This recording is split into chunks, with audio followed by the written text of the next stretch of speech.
because the person that does like it that hot will order it, and they'll come back for it every time because it's that spicy. It's awesome. Like, I'm not making this for everybody.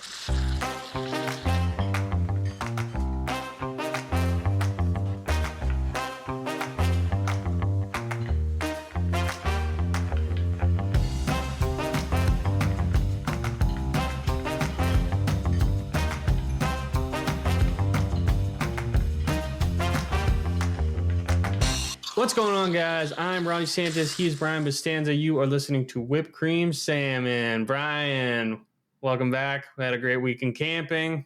How you doing? What is going on, Ronnie? I'm doing really well. Yeah, you're right. We did have an awesome weekend camping. We went out to the lake, did some car camping, ate some pretty good food, did a little swimming, Floating. some beers. Did a lot of floating. Yeah, more floating than swimming, I'd say. Was a hot Michael one. Phelps. More Yeah. It was too hot to really do a whole lot else. But yeah, we cooked up some, I should say you cooked up some pulled pork sliders that were delicious. Crushed it. Thank you. Yeah, that was a really good time. Prepped it ahead of time. Ronnie has this like really fun propane 2 burner with a flat top on one of the sides. Yeah, it's made by a Camp Chef. It's a great piece of kit. I cook with it at home all the time. Actually, I cooked dinner on it tonight. Yeah, it's awesome. I mean, having something that you can cook with outside to do like anything that's high heat when you don't have a hood that like exhausts outside is a must for a home cook for sure. Yeah, and I use it for a number of things, but tonight I actually, for dinner, I made some pad krapow. Brought me back to the streets of Bangkok. Felt real good. But yeah, cooking with the wok outside is just a game changer on that thing, because That's awesome. you can actually get real heat on it. Yeah, that's awesome. Would you have? I was actually talking to Rochelle about this over the weekend, but would you use Thai basil for that? Yeah, it's funny that she came home and brought up that conversation that you guys had about the holy basil, how in Thailand they more often use the holy basil than the Thai basil. But I guess out here you can't really get holy basil, or at least it's harder to come by. We saw some at the farmer's market, like Really? not like for sale as an herb, but like the plant. Mm-hmm. And we actually bought one and then like didn't plant it in time, so it just wound up we don't have it anymore. But it can definitely grow around here. It's definitely harder to find. But like when I watch like videos of like Thai cooks making pad krapow, Mm-hmm. they're all like using like handfuls of holy basil, but like I would equate it to like a handful of spinach a lot of times. That's what it looks like to me as they're cooking with it. Yeah. I was watching a video before I made dinner just to get a fresher on it. And I'm sure you've seen her videos. The channel is called Hot Thai Kitchen. And it's this woman, Palin something, this Thai woman, and she's awesome. And in her video, she actually had both. She had the Thai basil and she had sweet basil. She lives in Vancouver. She said she can't get the holy basil, but she said that the sweet basil is actually what she usually uses for the pad krapow, because she says it's more similar to the holy basil than the Thai basil. So what is sweet basil just regular basil? Yeah, like Italian basil. Interesting.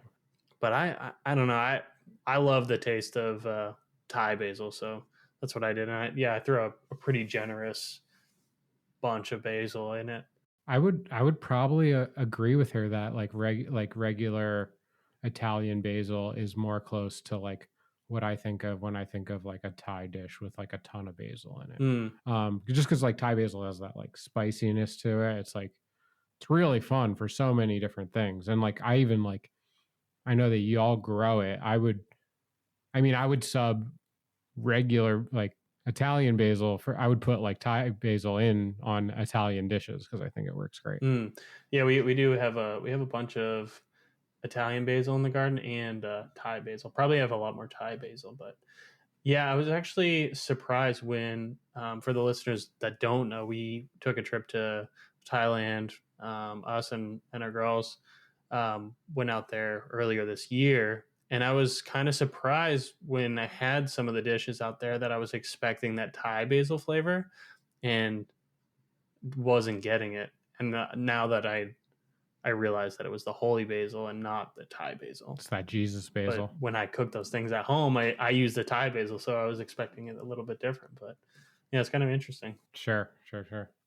And like when I think about it, I don't know that we even saw Thai basil in Thailand. I don't know that we did either, and we had pad krapao quite a few times, and I'm pretty sure it was all holy basil. In fact, I'm pretty positive it was. Yeah.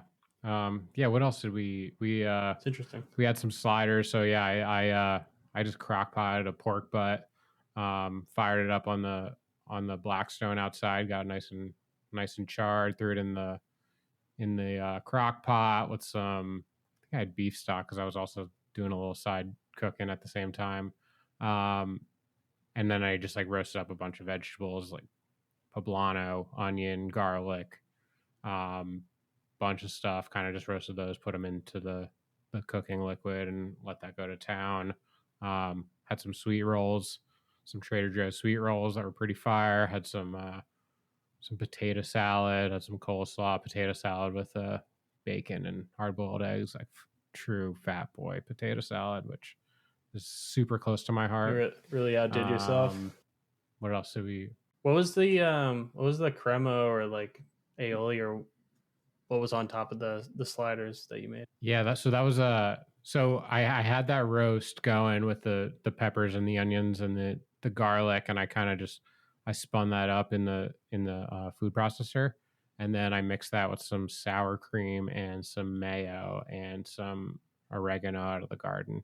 That was good. And then just it was really good. Yeah, that was nice to lube up the bread a little bit, you know. Yeah, I'm glad you did that because I didn't have a lot of ambition for cooking anything prior to that. Sure. I just I really didn't. We take turns. Yeah, I really wouldn't have had a lot of time. I took over the breakfast and it was pretty easy, you know, just a pack of bacon, and I got like the all-inclusive pancake mix that you just add water on, which we learned the hard way that apparently there's some kind of a really aggressive rising agent in there. You know, we were camping, so it was really hot out. It was, you know, mid 90s the whole time we were out there, and yeah, I mixed up the batter maybe a little too soon, and I had it in a mason jar. And next thing I know, I look over and it's like spilling out the seams of the mason jar. It's completely bubbling over. It's like 10 minutes. Like, not like 10 minutes. It was not a long time. I know on the box it said like, you know, do it like 2 minutes ahead of time. You know, I was like, wow, I'll just get it done now. Yeah. What's 2 to 10 minutes? Mise en place. Yeah, let's go. Fucking 95-degree weather. It took off. They still tasted great though. Yeah, they're great. I mean, pancake, sausage, bacon, hash browns. Call it a day. It's fucking good. We had some good watermelon. What else we had? We had a little.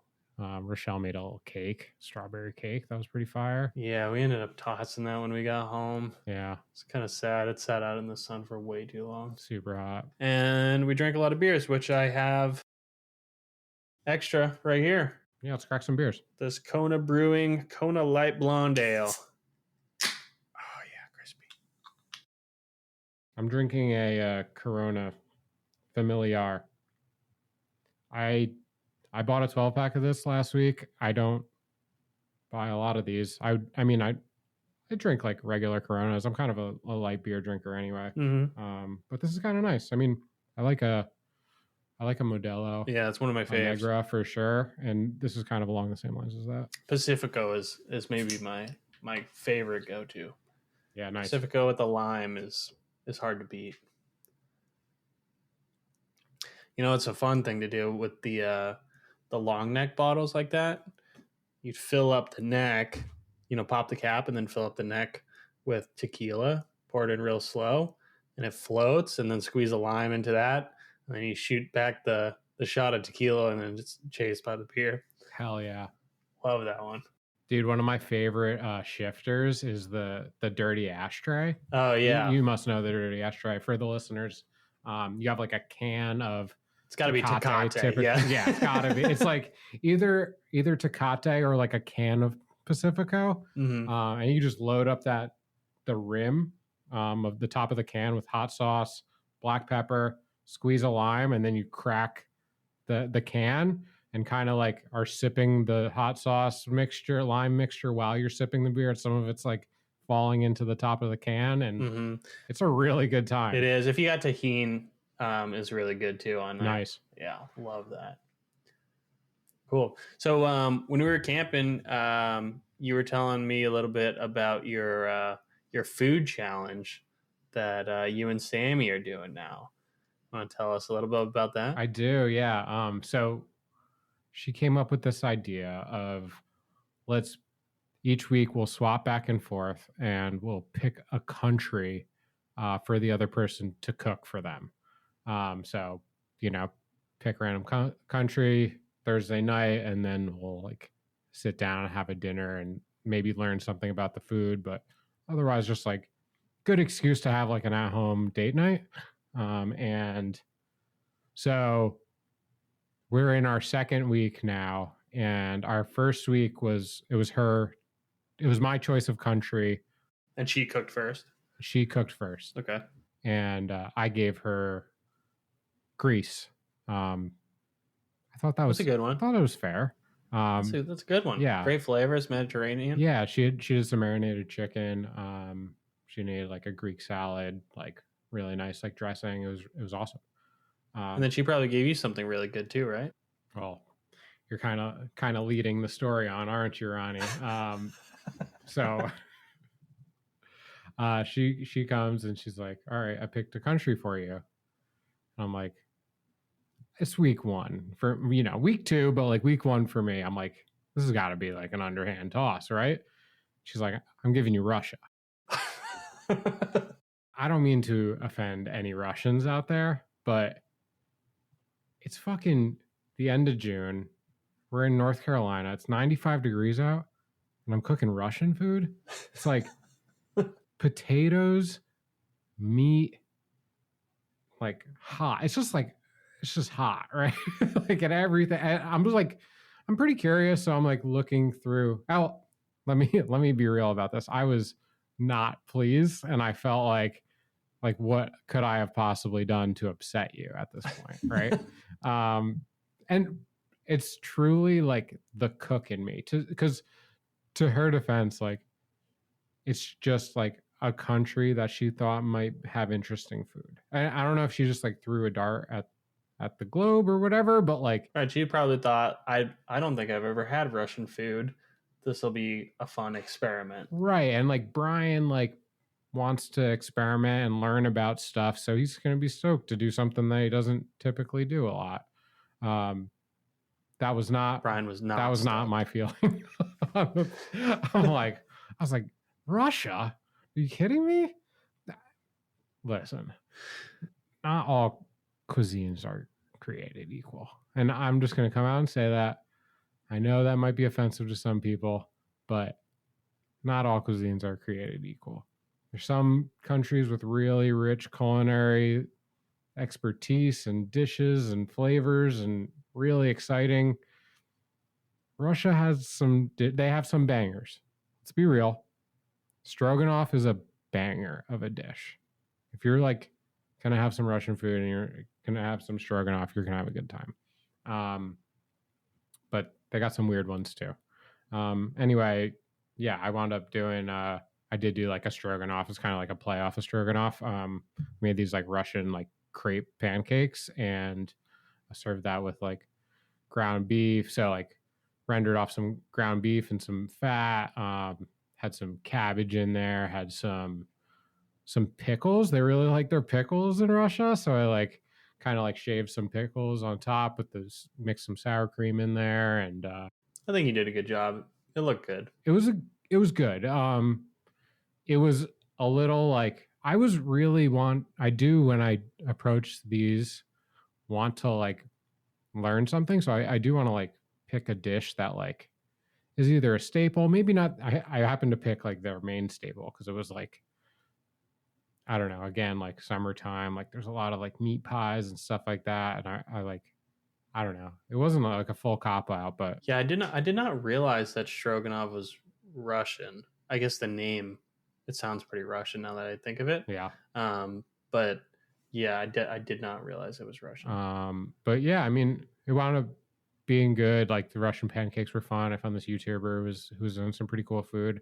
Yeah, like a lot of like pickled stuff, and actually like I definitely learned a thing, like because they're super sour cream heavy, right? Like I watched one Mark Wien's video before I tackled it, and he was with a local Russian guy, and he was like, yeah, we put sour cream on literally every dish. If you come here, like you're having sour cream on every single dish. And stroganoff, for those who don't know, it's like reduced beef stock, and then you take it off the fire, and then you take a big old scoop of sour cream, and that is the cream of the dish, right?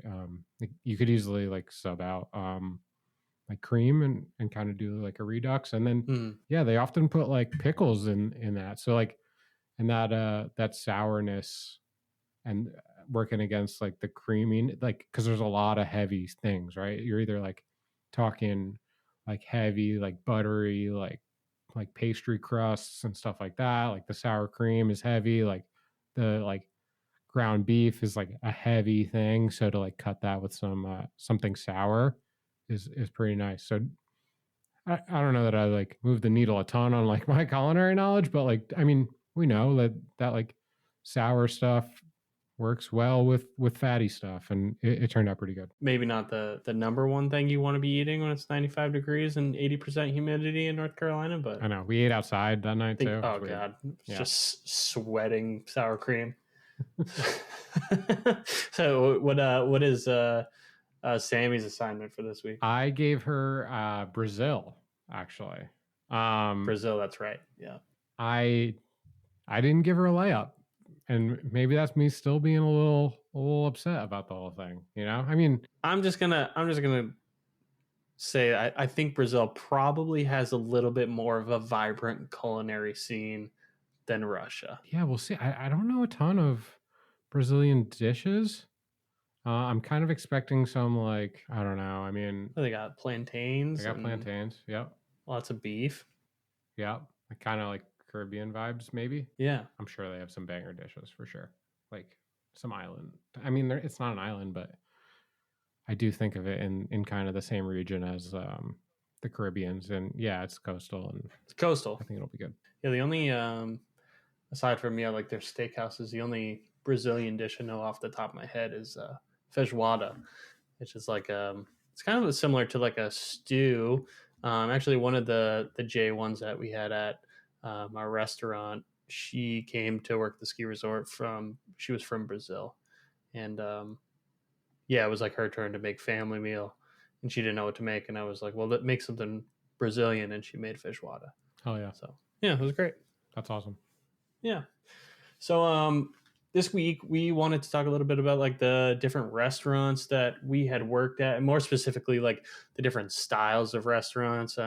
We both kind of worked at like fast casual restaurants, a little bit more like quote unquote fine dining, like full service restaurants, and so yeah, we just kind of want to talk a little bit about like the different aspects of what it's like working at each of these, and like the pros and cons between all of these. You know, like working at a pizza place is pretty casual, especially when you're like a young 20-something-year-old, and things are kind of loose and fast. Versus later on in my career when I took things a hell of a lot more seriously, and there was a lot more pressure on the cooks. There was jobs that I had that I wasn't partying and I wasn't like staying up late. It was a bit more serious. Sure. Yeah, I mean, when I think of like I mean, we're kind of getting into like more of like the restaurateur, like business owner type of thing, and like to me, there's like two extremes. On one side, you have the restaurant owner who's cares whatever about food, but they're there to make money, and they are gonna Mm-hmm. cater their restaurant to the food that sells the best. And that can be really fun food, but I mean, if it's going to be fun food, it has to be like really well known for that thing. But a lot of times it's like the masses of people that don't really care about like the culinary world, Mhm. but they want to go out and have a good time. And so these menus wind up coming out and they're like a little more dumbed down. They got a little more like, I always think of like when you get a salad and it's like just heavily dressed, right? And you just have like generic kind of Copy dishes that, paste, yeah. yeah, like you could take a menu from X and you could put it over at Y, and Got the same things, you know. Got the Caesar salad, you got a Cobb salad, you got your burger, you got your steak frites, or you know. for sure. Yeah. I mean, I think like definitely like the classic like bar menu is like very popular in the States, you know, and like can go a long way. Um, we're not talking about like these menus like don't have a lot of like spicy food. There's not a lot of like experimentation um in the dishes that you're kind of putting out. And but like I don't I'm I don't want to come across like this is like not a good way to go. I think that like there's a lot of positivity that can come out of that. And I worked at actually like one of my favorite restaurants that I've ever worked at, kind of had a restaurant that like wasn't on the bleeding edge of like pushing the culinary bounds. Mhm. And then to contrast, on the other side, you have restaurants that really like, I wouldn't say that they don't care about the guest. They certainly care about like what the guests want, but they are interested in testing culinary technique and getting ingredients that are different. Maybe they're like, oh, like their guests when they come in like want to experience something new and they want to see a new ingredient, and they like are invested in the chef a lot of times, right? They're like, oh, this chef, I really like the chef, I know what they do. I don't really know what's going to be on the menu next time I'm here, but I'm here for that experience. Right. Which as a um cook, like that is what I always wanted to do and be a part of, for is sure. like, you know, being able to have input on the menu and play with food. You know, I mean that's what really makes it exciting. Working at Plum Jack was kind of neat because the there was a bar and a dining room, and there was two separate lines, and they were kind of split up. Um, and while I think the bar, you know, it had the staples, you know, it had the burger that was always the same. It had, you know, a handful of different things over there that was a constant. You had a couple dishes over there that did rotate in and out and could be kind of fun and creative. But for the most part, you know, it was bar food, chicken wings, things like that. Um, it did the menu evolved over there, but then also you had the dining room line, which was more upscale. That menu changed probably quarterly, um, and that was a lot more fun. We could do, you know, anything. You had like Korean short ribs, and then you'd have a fucking, I don't know, lobster spaghetti or something. So it could be whatever, and then that made it a lot of fun. Um, Yeah. and Yeah, for sure. other restaurants that just never change, or like the cooks don't have any kind of say, um, that's tough. And I haven't worked in too many places like that, thankfully. The it's like American fine dining is what I've always called it, which is like it's such a fun like place to be a cook because you you're not bound by like really any cuisine, Right. right? But and like the menu can be like you said, like you have Korean dishes, you have French dishes, you have like multiple like different like styles of ways you can go as far as like experiencing the menu. You got like fun salads, like we're also like talking California, and California is known for like a lot of fun like produce, and we had some like pretty cool purveyors in that area that could surprise you with some stuff, right? Like that fucking mushroom guy. What was his name? Oh, I forget his name. He was, yeah, he was a It was like total, sounded like Brian. It's like Bryce or something like that. yeah, Anyway, that total guy hippie. Like his never wore fingers were shoes. just like filthy from digging around for mushrooms. He was, Yeah. yeah, he was a trip. drove Yeah, a truck that ran off of fryer oil. Mm-hmm. He loved foraging, Mm-hmm. and he loved eating all sorts of mushrooms. Yeah. Yeah. Yeah, that dude was a trip. But some restaurants, they're cooking for the masses. And when we were working at the ski resorts, Plum Jack was a blend of that for sure. Particularly the bar side of things. There were dishes on there that they will never come off that menu, because the higher ups, that's what they want, that's what they sell. Fine. And there's a lot of restaurants like that in Tahoe that they have their one menu. They're there to crank out food. And then there's other restaurants like the one I worked at in Reno, Nevada, and it's a mom and pop owned restaurant. It's a high end, fine dining restaurant. And what was great about that place is the chef there didn't give a fuck what the customer would like to see on the menu. And I don't mean that in obviously he cared about he cared that the customers want to eat there. Yeah. But he didn't care that Karen would like a Caesar salad. And one of the things that he would always say was, fuck you, this is my dream. If you want a Caesar salad on the menu, then open up your own goddamn restaurant and you can put a Caesar salad on the restaurant. I love that. And as a cook, I fucking love that. Absolutely love that. Yeah.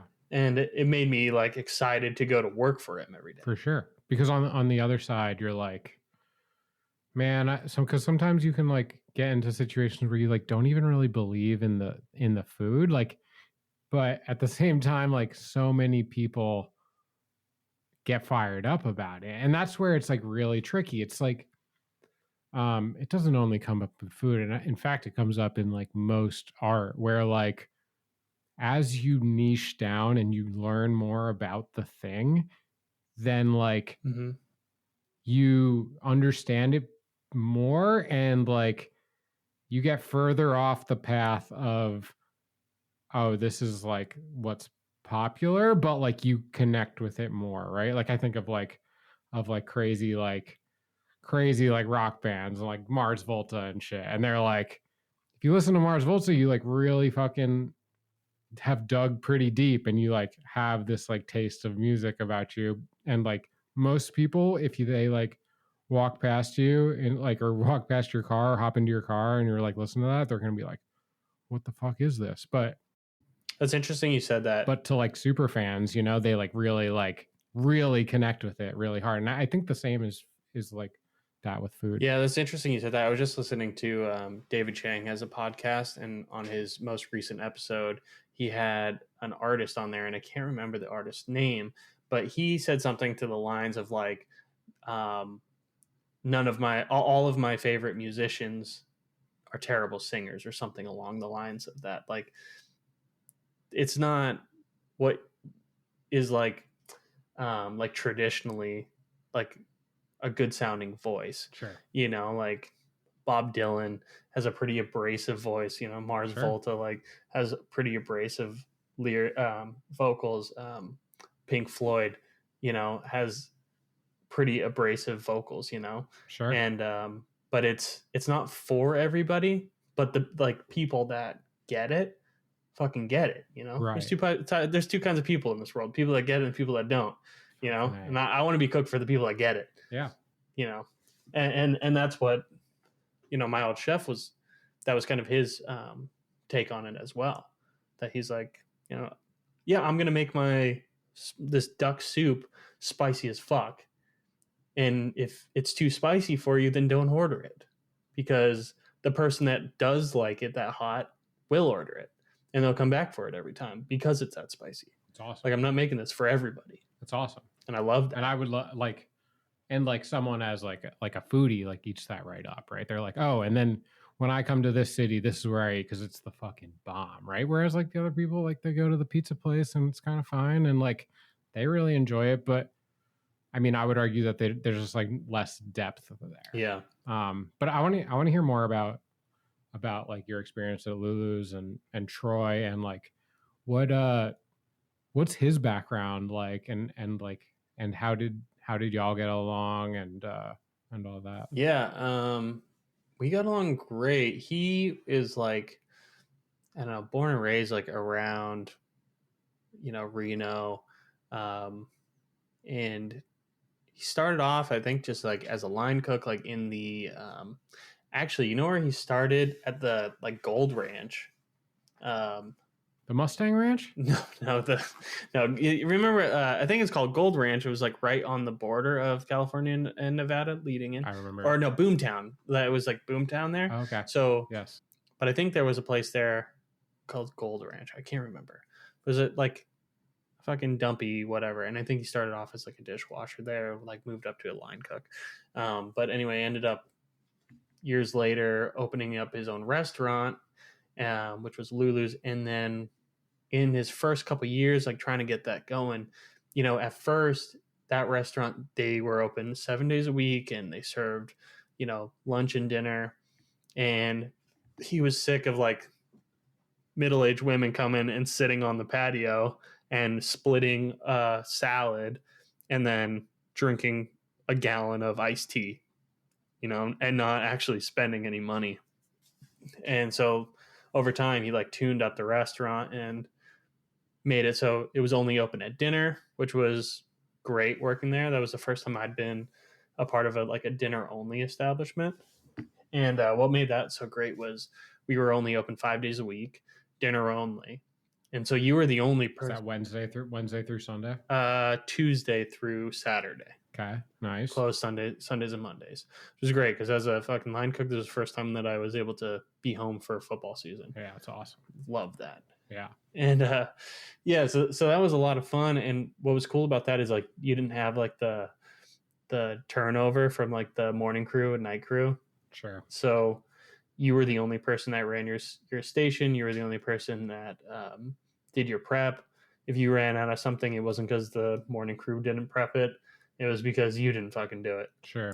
Which it was great, but it also made it really difficult to get time off because there wasn't anybody else that ran your station.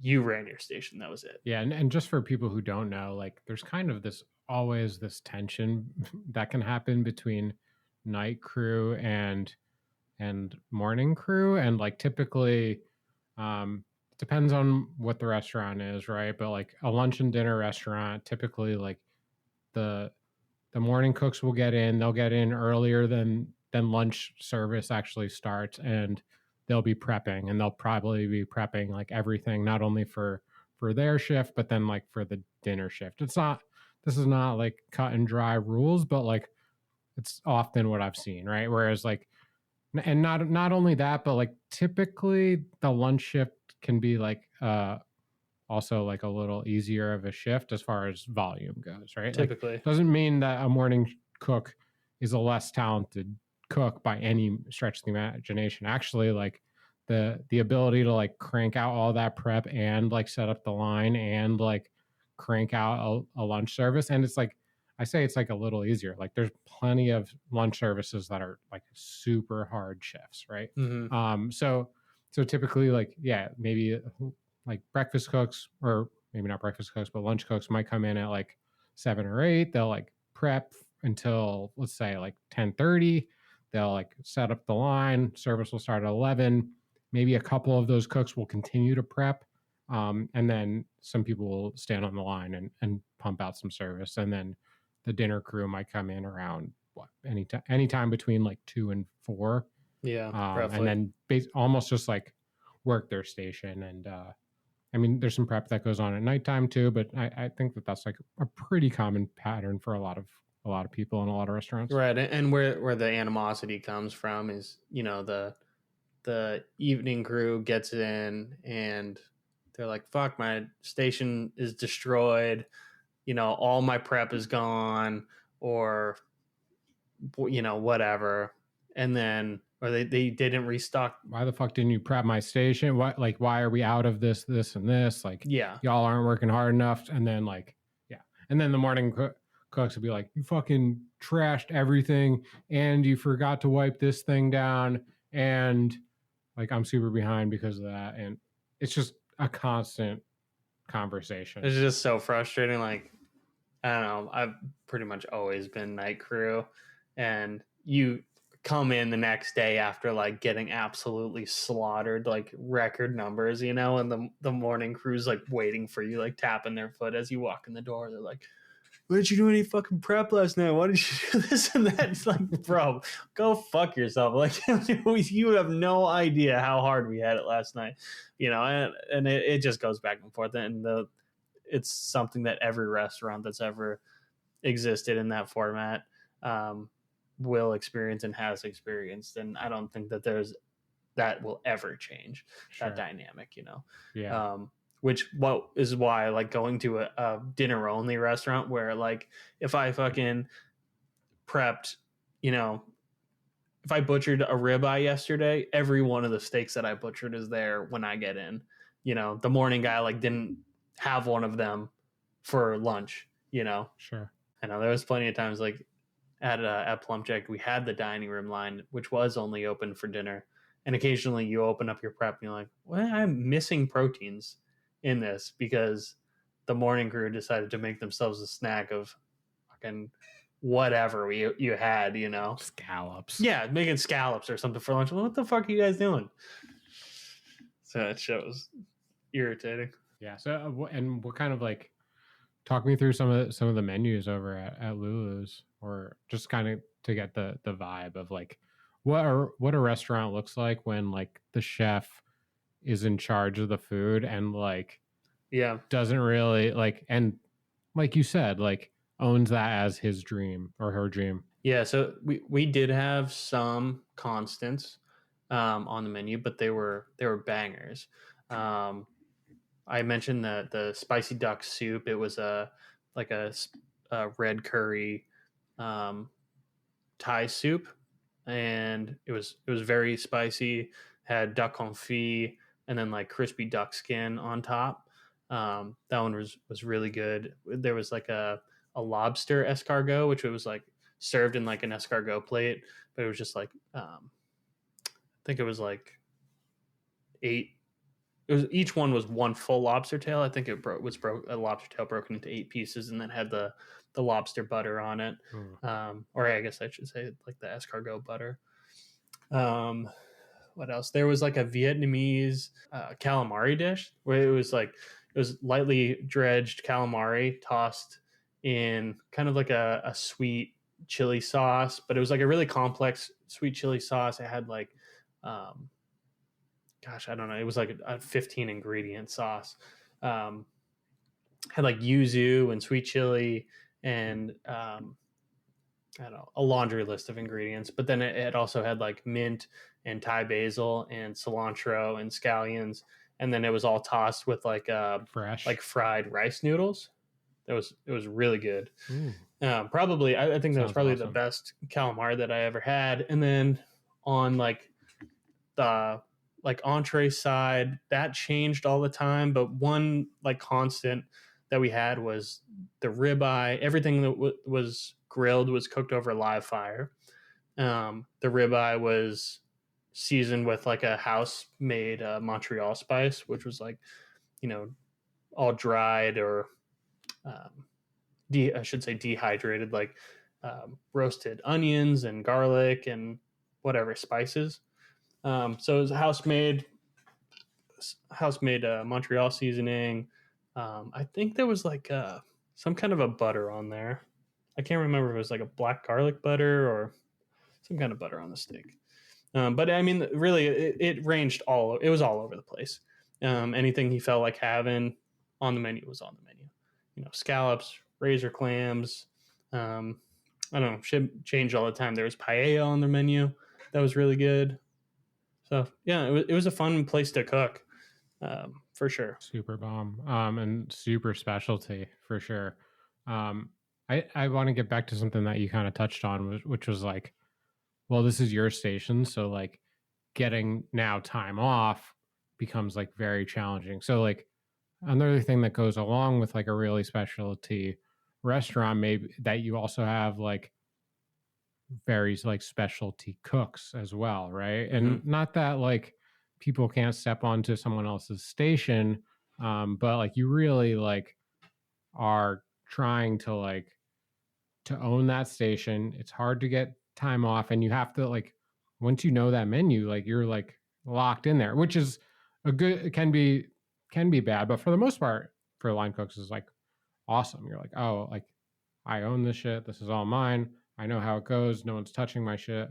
But also like there is another side of that, which is like tough to kind of like have flexibility in the rest of your life with that when it goes along with that. Yeah, it's really difficult, especially when everyone that works there has the same days off. So it's not like you like other restaurants where you could like switch with another cook. Like, oh man, I really want to go to this concert on Friday. Would you mind switching my whatever? That is out the window. So yeah, there's a lot of benefits to it.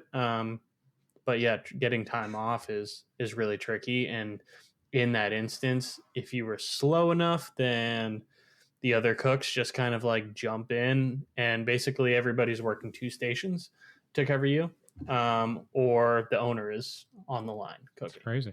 I mean, it's cool, but it's crazy. He's a badass chef too. His wife runs the front of the house, and then they also own Japanese izakaya just up the street from it, and that place their food is killer there as well. And they actually have a third restaurant that's it's been fully built out, and as far as I know, it still hasn't opened. But it's been ready to open since COVID, and they just haven't been able to staff it.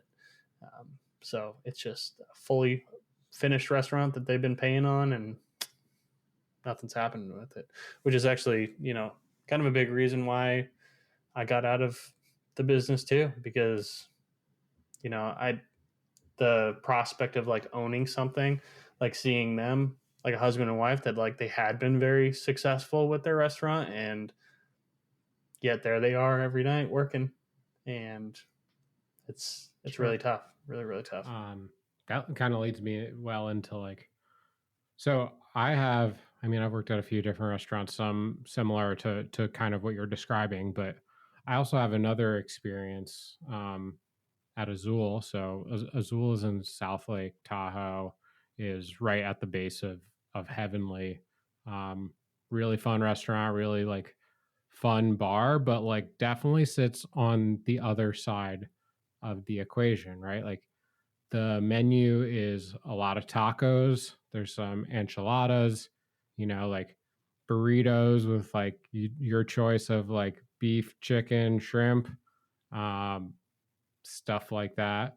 So, and I mean, the chef there is like one of my really good friends and like has a lot of culinary experience, but the restaurant is not geared in that direction. The restaurant is geared to the thousands of family that are coming off the ski hill and want to like crush some food. And there's a really fun like bar program there. They have like a really fun like tequila list, and people are like really fired up about it. And I say like, and we'll get into this a little bit more, but like the Yelp ratings at this place are like crazy good, like 4.8, probably like 4.7. So, and like people are like really fired up about it, to the point of like, as someone who had, this is like years, I started working there like years into like my culinary journey, and like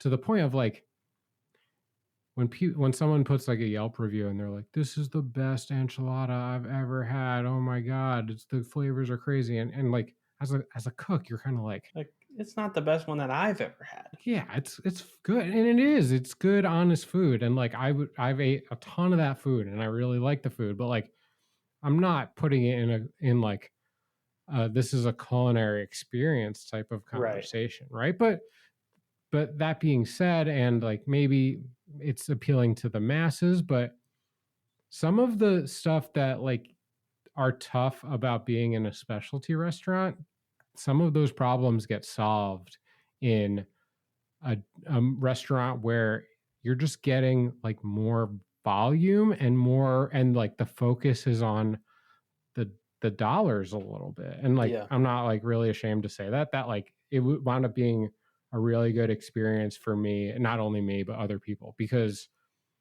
it was that you knew how many people were going to come in. A ton of people were going to come in every night. They were going to spend a lot of money.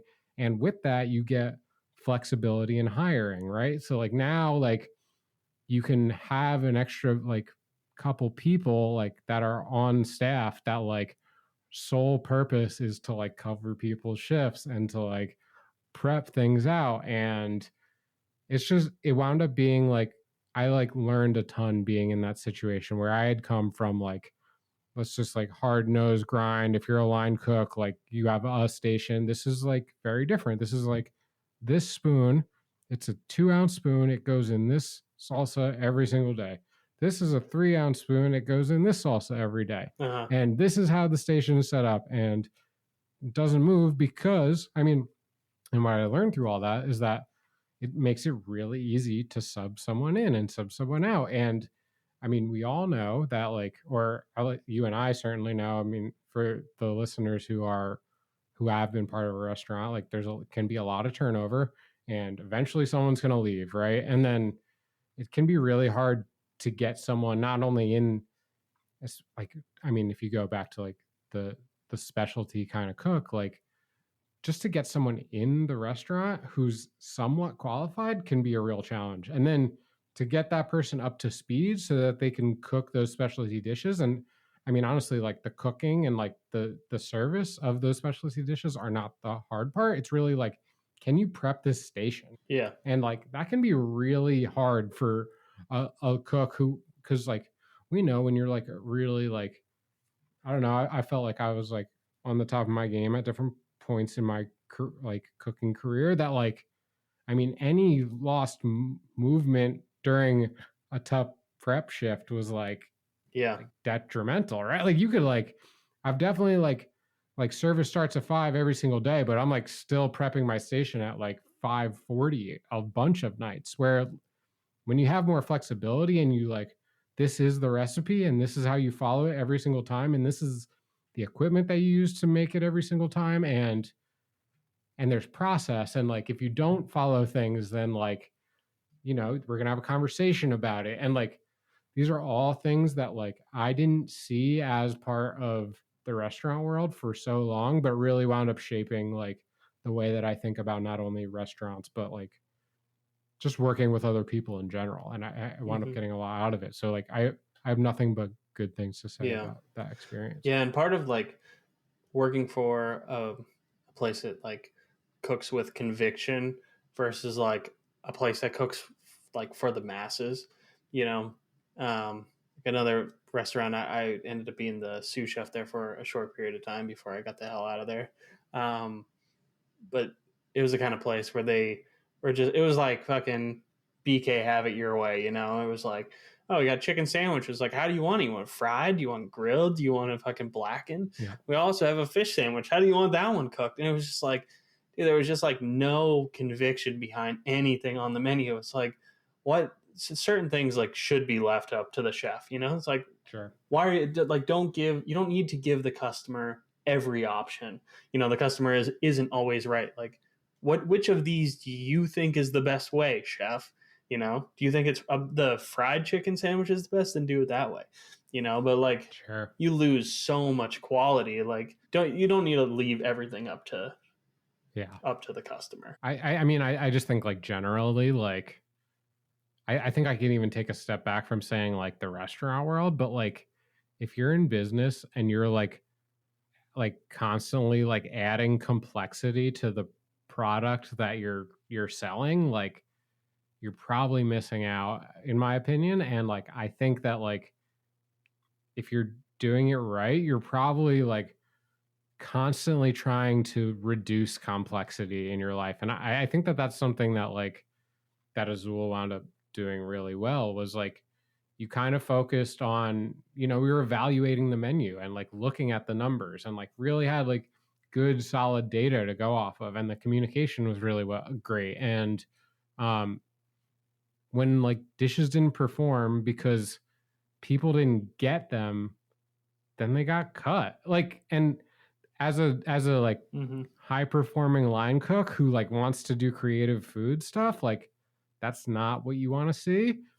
But if that means that like you're serving more people, and like then your like line cooks are getting like holiday bonuses because you're selling more food, then like that's something really cool. And another thing that they do really well is they also like bring people on, like they'll like open up new restaurants, and then someone who has done well with them in the past is now the chef or the kitchen manager at that new restaurant, or this person who did really well in the front of the house, well, this person is now the front of house manager at this new restaurant. And they like, there's a number of people that have been like cut into the business, which like I find that really hard to do at like at a high end type of restaurant. Now, I'm not saying that like it can't be done, but like I've heard more horror stories than not. And even at the restaurants that you think like, oh, this is like they really know what, like I have a buddy who when I was down in South Lake, I have a buddy that wound up working at Hell's Kitchen in South Lake when it opened. Oh, really? And he said it was a fucking nightmare, right? And like they kind of have a reputation of, I don't know if they have in the culinary world of like really high end. I think to like most like normal people, they're like, oh, Hell's Kitchen, that's like super, that's Gordon Ramsay, that's like super high end, right? Mm-hmm.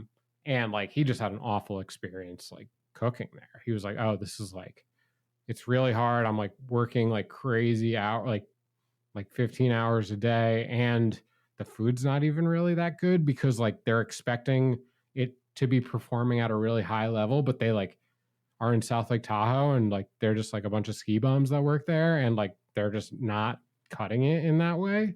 And that's tough. I mean, Yeah. I really think that like simplifying not only the menu, but like simplifying a lot of the processes, that's stuff that we worked on all the time. Like, oh, how can we like, I don't know. I wound up like really like being fond of that process of like, okay, maybe we're gonna cut this thing out, or we're gonna remove this piece of equipment Mm. because it doesn't get used as much as we want it to, and we're gonna put something better there. We shrunk down the flat top and put clamshells in, and those are all things that like if you're not bringing in dollars, you don't have the flexibility to. I had a battle with John Howard for a while because I would always take out the microwave and put it put it in dry storage. And then it would come back the next day and be there. I was like, this is for you to warm up your coffee.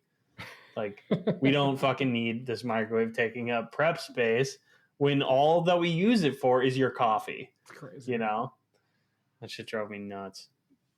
But as like a great example of like operating with like in simplicity is a restaurant like In and Out, where they offer a burger, a double cheeseburger, and fries, and like they have like their secret menu items, but they're all like ingredients that they offer, on other things. Yeah.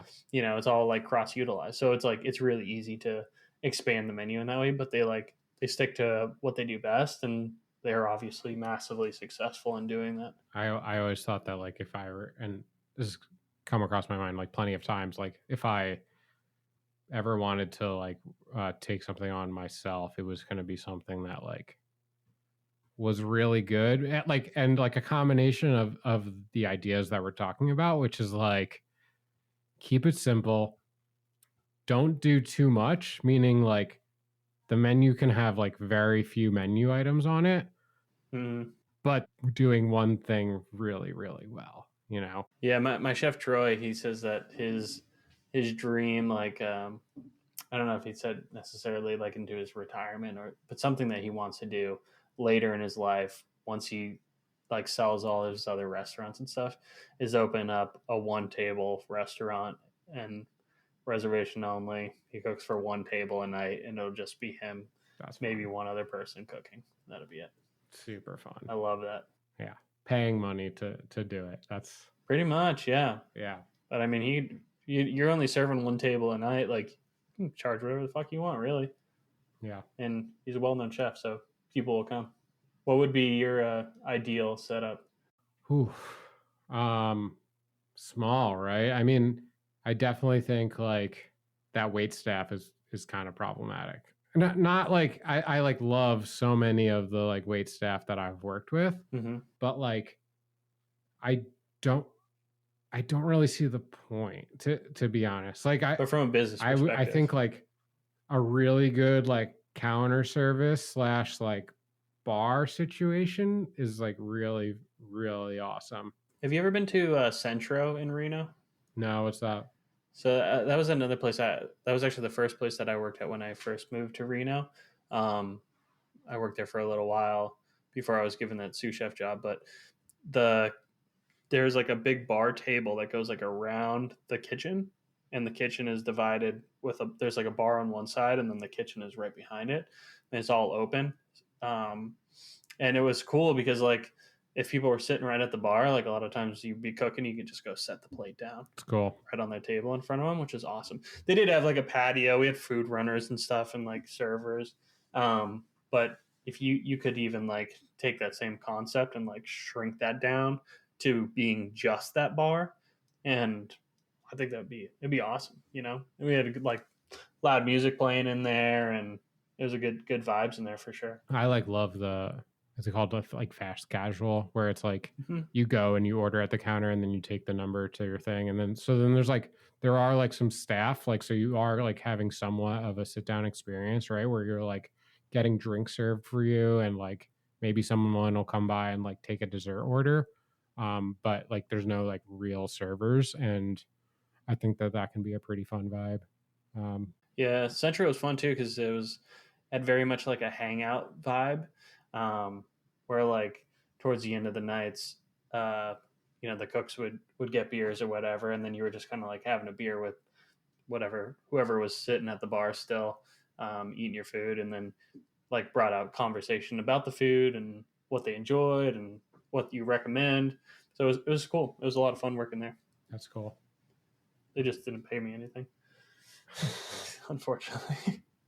That's the case for many people in the industry, isn't it? Yeah. I did want to get back to one thing, which was I mentioned earlier that like Azul had like really good like Yelp ratings, and Oh yeah. I just wanted to kind of talk about like what Yelp wound up meaning to the restaurant industry and how a lot of places like really like take that very seriously. And actually, like Azul was one of those places that took that very seriously. I mean, they were on the side of like pleasing the customer, and like that was like their number one priority, which Mm-hmm. it is for most restaurants and most businesses in general. But I don't know. I think like when Yelp hit the scene, like it just gave people this power that like really wound up being abused in a lot of cases and then like also like you wind up like being a slave to these Yelp reviews and you wind up doing stuff that like or I don't want to blankly say like restaurants do stuff that they wouldn't have normally done but like many of them do that. Mm-hmm.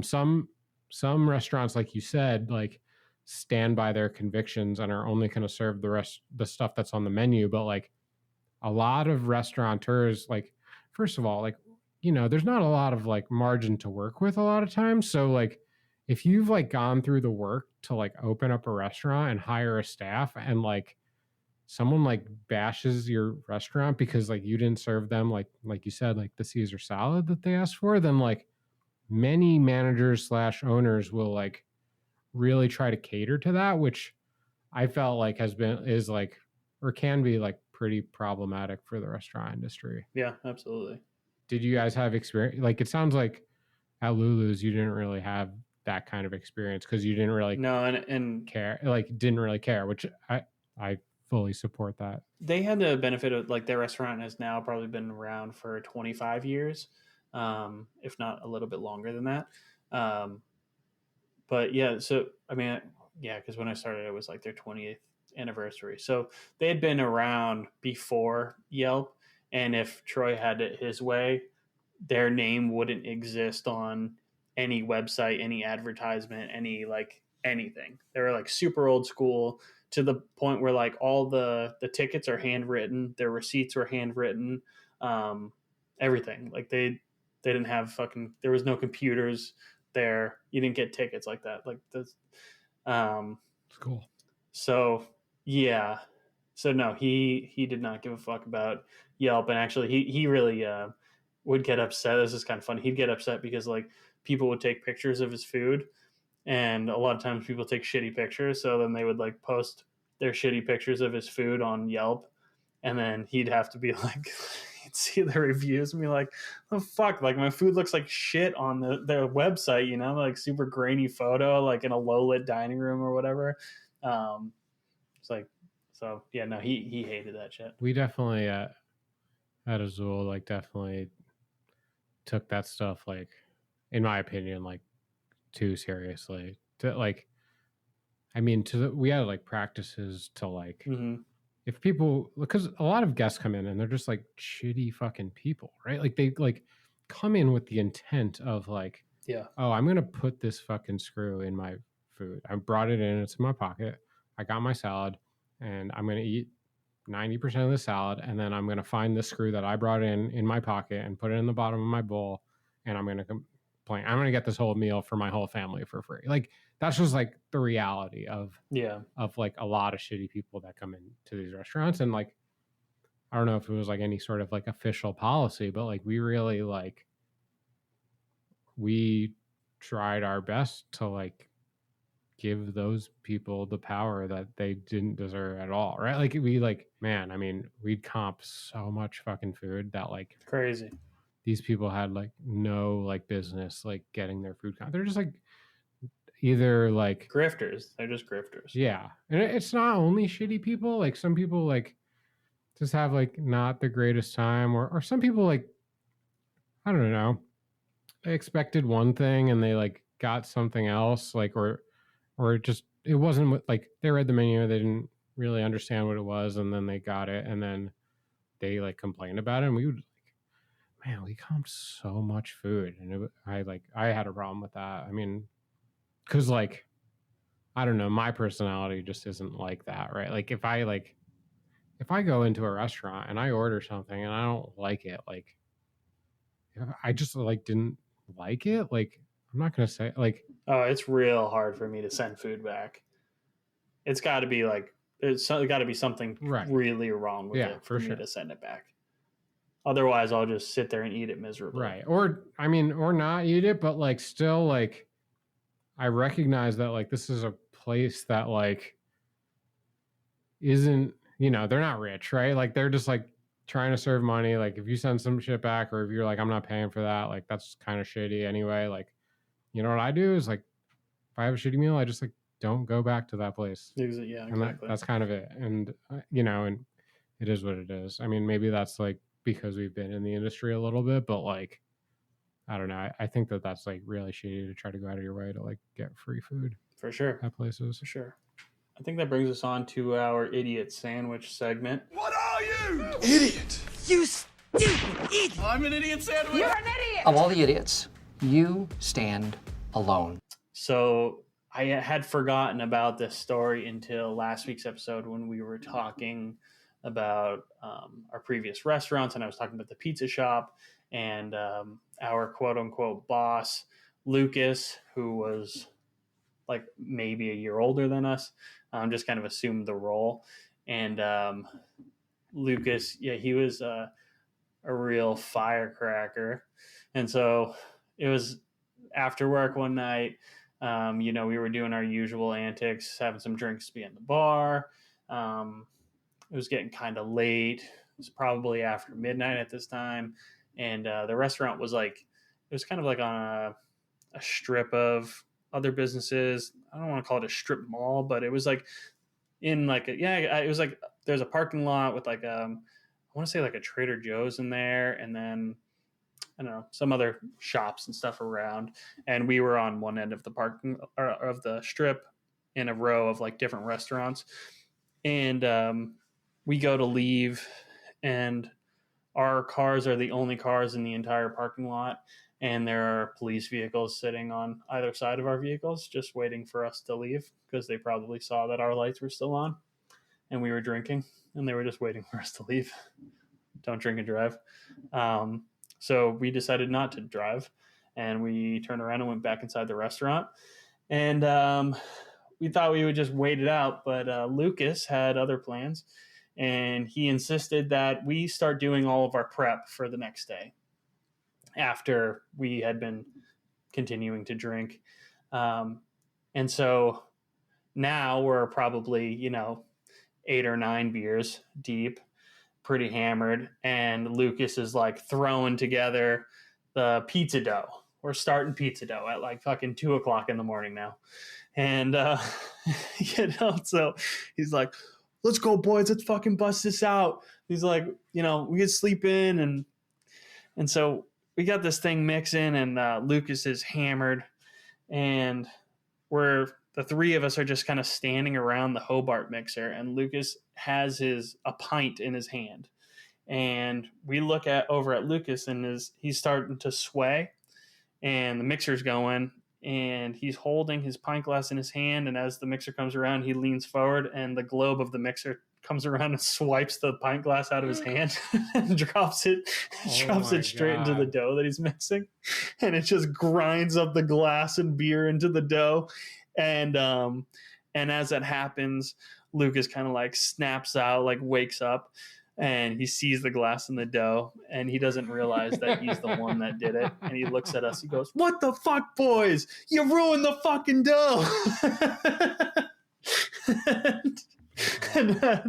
I hadn't thought about that story in a long time until last week. So Lucas wears the crown for the idiot sandwich this week. Great job, Lucas. Love you. Miss you. Great job, Lucas. I'm proud of you. That's awesome. Speaking of pint glasses, my idiot sandwich this week goes to our good buddy Doug, who's known for crushing a beer or 2 or 30 in an evening, certainly. And this one particular day, we were in the Basis Squaw. I believe that we went to watch the Pond Skim event. Yeah, it was called Cushing Crossing. It was Cushing Crossing. Yeah, so I mean, skiers, snowboarders, they go up, 100 yards up the mountain. They like beeline it down to the pond. They skim across and they do tricks and they wear fun costumes. And we were just watching the event, having a good time, cracking a couple beers. It's probably like sometime between 11 and 2. Our shift starts at 2. So we crush a couple beers, and when Doug starts crushing a couple beers, he tends to crush a couple more beers. He can't stop. Yeah, it's a thing. So Doug's a big man too. Big dude, right? So I mean, what you're 6'2", 6'3"? I'm like 6'4". He's like 6'5", 6'6". He's big. He's big. Yeah, he's a big boy. Heavy too. Yeah. I haven't lifted him a ton, but he's big. I would say he's built like Shrek. He's a big guy. He's a good dude. So anyway, yeah. I mean, we head over. We must have got split up or something, and probably like smoked a joint on our way in as well.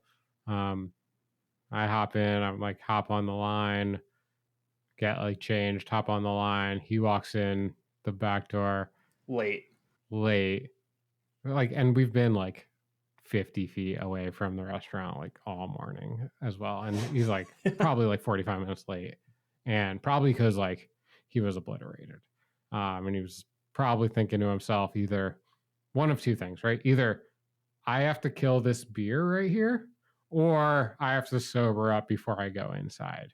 Either way, not the greatest situation for our boy Doug. So he walks in, and he's one of those people that like some people can hide it really well. He can't hide it. He's functional, but like he has like a glaze over his face when he's hammered, like red that Doug's been drinking. And he walks in the back door of the restaurant and like walks out of his shoes, his Crocs that he's wearing. Does he not notice? He doesn't stop. He just kept walking. Yeah. Without his shoe. Yeah. Just walks to the back, like gets changed, comes out.